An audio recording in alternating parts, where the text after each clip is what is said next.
현재 채식주의자와 관련된 논란. 채식주의자의 지나친 폭력과 성적 묘사로 인해서 많은 논란이 있습니다. 전국 학부모단체 연합 전학연은 성명서를 내고 채식주의자는 청소년 유해 매체라고 주장했습니다.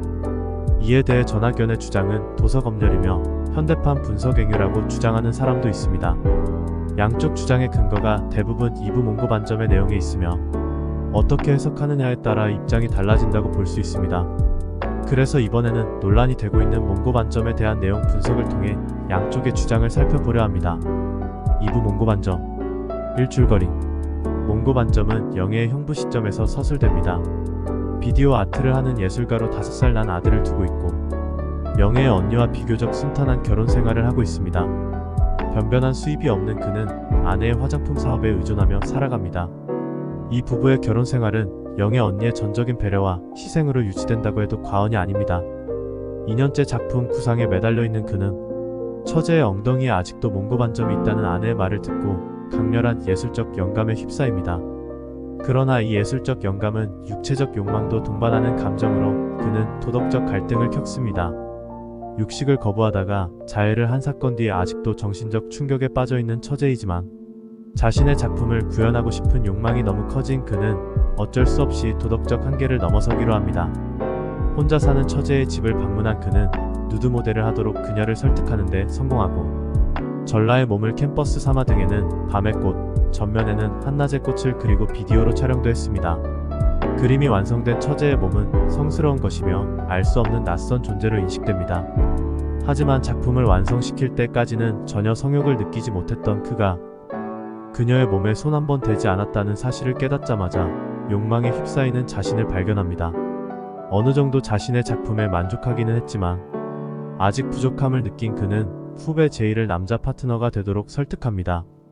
두 남녀를 모델로 성공적으로 촬영을 하던 중 그가 마지막으로 원하는 자세를 요구하자 제이는 포르노는 찍기 싫다며 거절합니다. 그게 아니라고 설득하지만 이미 수치심을 느낀 제이는 돌아가고 둘만 남은 상태에서 이번엔 그가 처제를 안으려고 시도하지만 거절당합니다.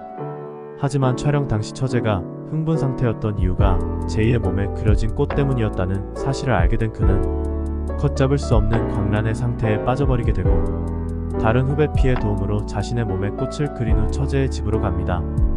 바로 여기가 문제가 되는 장면으로 도덕적 금기를 깨는 형부와 처제의 성관계 행위가 서술되어집니다.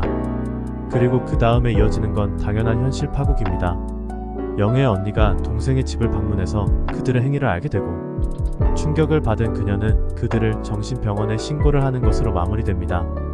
이 논란들, 소설에서의 선정적 성적 묘사와 관련하여 근현대사에서 가장 센세이션을 일으켰던 작품 중 하나는 D.H. 로렌스의 차털리 부인의 사랑이라고 할 수 있습니다. 귀족 부인과 노동자 계층 남자의 불륜을 통해 상류층 계급의 위선과 도덕적 허상을 날카롭게 지적한 작품이지만 지나친 선정성으로 인해 여러 나라에서 금서가 되기도 했던 작품입니다. 하지만 후일에 금서에서 해제되었고 지금은 문학성을 인정받고 있습니다. 그만큼 성적인 묘사에 대한 판단은 시대에 따라 국가에 따라 달라지기에 한마디로 단언하기에는 어려운 점이 있습니다. 몽고 반점을 둘러싼 논란 역시 마찬가지입니다. 서사적 줄거리로만 본다면 형부와 처제의 불륜을 다룬 성적 묘사가 기저를 이루고 있지만 비디오 아트 작가인 형부의 예술적 욕망의 구현이라는 다른 시각을 제시합니다.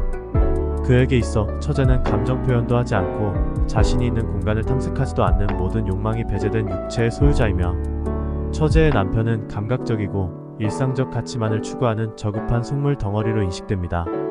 그리고 자신의 그림이 완성된 처제의 몸은 성스러운 것이며 알 수 없는 존재 상태라고 표현하며 그녀를 예술적이고 초월적 존재로 바라봅니다. 이러한 상태에 이르는 것이 그의 순수 욕망이었으며 그 후에 이어지는 불륜은 후행적 욕망의 산물입니다. 따라서 작가는 에로틱한 묘사들이 두 가지 욕망이 혼재된 표현으로 읽히기를 원했던 것으로 보이며 처제와 형부의 불륜에 대한 거부감을 줄이기 위한 장치도 마련합니다. 그것은 바로 몽고 반점을 태고의 것, 진화전의 것 혹은 광합성의 흔적이라고 말하며 원천적 식물성과 연결시키는 것입니다. 몽고 반점을 가진 처제의 태생적 식물성이 채식주의자로 연결되고 꽃이 그려진 두 사람의 결합이 자연스럽게 독자들에게 받아들여지도록 계획을 세웠던 것으로 보입니다.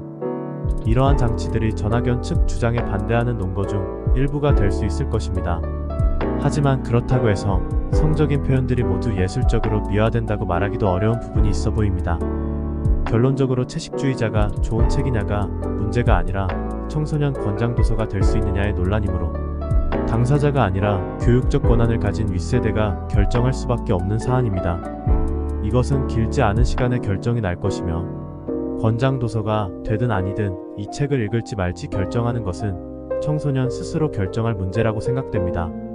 요즘 청소년들이 이보다 더 심각한 선정성에 노출되어 있다는 것은 누구나 아는 사실이며 막을 방법 또한 없다는 것을 모두 잘 알고 있습니다. 면역력을 기르기 위한 건강한 노출로 본다면 그리 나쁜 선택은 아니라고 봅니다. 정말 선정성만을 원하는 사람이라면 굳이 이 책을 읽을 필요는 없을 테니까요. 감사합니다.